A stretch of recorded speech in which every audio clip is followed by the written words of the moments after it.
जय जगन्नाथ। विजयदशमी उपलक्षे आपन को अधिक अभिनंदन और शुभेच्छा। तो आज आम आसचु बांकीर हरिराजपुर हनुमान मंदिर रे। तो आज आम हनुमान द्वादश चैतन्य नमानि जो श्लोक है आरंभ करवा। से श्लोकटा जप गले रोग हुए सब दूर हुए, सब प्रकार कष्ट मुक्ति मिले। चलतु हनुमान यही श्लोकटी को आरंभ करवा। तो आरंभ करने पूर्व मो रिक्वेस्ट मो वीडियोटा को लाइक शेयर एंड सब्सक्राइब करने को भूलें। तो चलतु आरंभ करवा।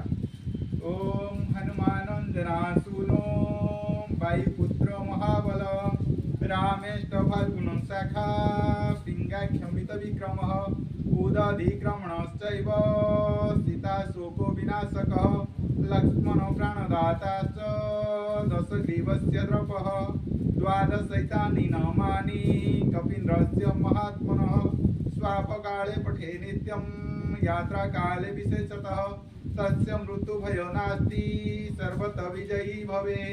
ओम हनुमानंजनासूनो वायुपुत्र महाबल रामेष्ट फाल्गुन शाखा पिंगाक्षमित विक्रमः उदधिक्रमणश्चैव सीता शोको विनाशकः लक्ष्मण प्राणदाता च दशग्रीवस्य द्रपः द्वादशैतानि नामानि कपीन्द्रस्य महात्मनः स्वापकाले पठे नित्यं यात्राकाले विशेषतः तस्य मृत्युभयो नास्ति सर्वतः विजयी भवे।